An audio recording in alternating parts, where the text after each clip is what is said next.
මං හිරගෙදරට ගියපු පළවෙනි දවසේම ජරා ගාඩ් කෙනෙක් මාව සෙල් එක ඇතුළට පයින් පාරක් ගහලා තල්ලු කරා. හැබැයි ඌ කිව්වා මං ඔබට මෙතනින් පැනලා යන්න පාර හදලා දෙන්නම් කියලා. මං හොල්මන් වුණා. මොකද සිකියුරිටි ඩයල් එකක් ඇයි මට එහෙම කියන්නේ? මම රියැක්ට් කරන්නත් කලින් මූ සෙල් එකේ දොර වහලා මුළු හිරගෙටම ඇහෙන්න කෑ ගැහුවා. "තෝ වගේ කාලකන්ණි පරට්ටියක්" කියලා යන්න ගියා. මගේ පපුව ගැහින්න ගත්තා පිස්සුවෙන් වගේ. "මේ මොකක්ද එකපාරටම උනේ?" එතකොටම අල්ලපු සෙල් එකේ හිටපු එකේ කම්බියස්සෙන් මගේ දිහා බලලා කිව්වා "ඕක මේ හිරගෙදර ඉන්න ජරාම මූසලයා. ඕක කාටවත් උදව් කරන්නේ නෑ" කියලා. මට හිතාගන්න බැරි වුණා මූ මට ඇත්තටම උදව් කරනවද නැත්නම් මාව පාවලා දෙන්න ලණුවක් අදිනවද කියලා. හැබැයි කොහොම වුණත් මට මේ chance එක අතාරින්න බෑ. ඉදා රෑ මම දැක්ක මගේ සෙල් එකේ දොර පල්ලෙහායින් මොකක් හරි ලිස්සලා එනවා. මම බිම වාඩි වෙලා ඒක ගත්තා. බලද්දී ඒක සෙල් එකේ යතුරක් සහ ලියුම් කෑල්ලක්. ඒකේ තිබ්බේ "මේක උඹේ සෙල් එකේ යතුර. හිට රෑ 2ට සෙල් එක අරගෙන මාව මිදුලේදී හම්බ වෙන්න." මගේ අත් දෙක විවුලන්න ගත්තා. මොකද මම තාමත් දන්නේ නෑ මේක මගේ නිදහස් වීමද නැත්නම් මගේ ලයිෆ් එකේ මම කරන ලොකුම ගොන්කමද කියලා. පහුවදා උදේ අර ගාඩ් හැමෝම ඉස්සරහා මාව කොරිඩෝ එකේදී තල්ලු කරලා බිත්තියට හේතු කළා. "බලාගෙන ඵලයන් හිඟන්නේ" කියලා ඌ යන්න ගියා.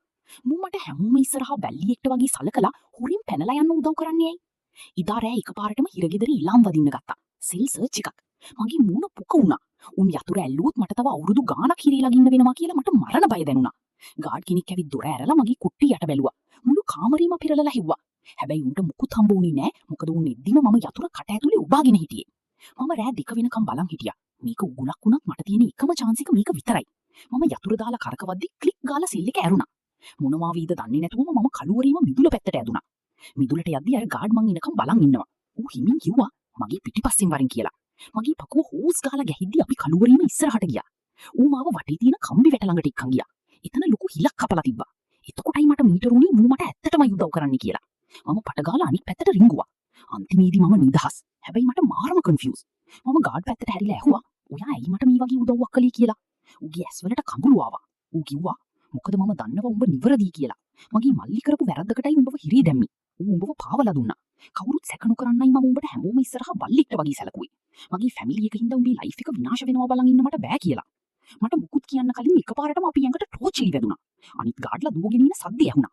මූ මගේ පිටිපස්සේ තිබ්බ කැලි පැත්තට ඇඟිල්ල දික් කරලා කෑ ගැහුවා. "දුවපන්" කියලා. මම ආපහු හැරිලා බලන්නවත් නැතුව මගේ උඩරිම වේගින් දිව්වා. හැබැයි මට පිටිපස්සෙන් යහුණා උන් මූව බිම දාලා නිලන සද්දී මාංචු දාන සද්දී. මට ආපහු හැරිලා ඌට උදව් කරන්න හිතුණා. හැබැයි එහෙම වුණොත් ඌ මාව බීර ගන්න ගත්ත රිස්ක් එකකින් වැඩක් නැති වෙනවා. ඉතින් මම හිරගෙදරින් හුඟා කැහැතට යනකම්ම දිව්වා. අන්තිමේදී මම නිදහස් මිනිහෙක්. මට සතුටු වෙන්න තිබ්බා. හැබැයි මාව බීරලා මට නිදහස දීපු මිනිහා ඌගේ නිදහස නැති කරගද්දි මම කොහොමද සතුටු වෙන්නේ?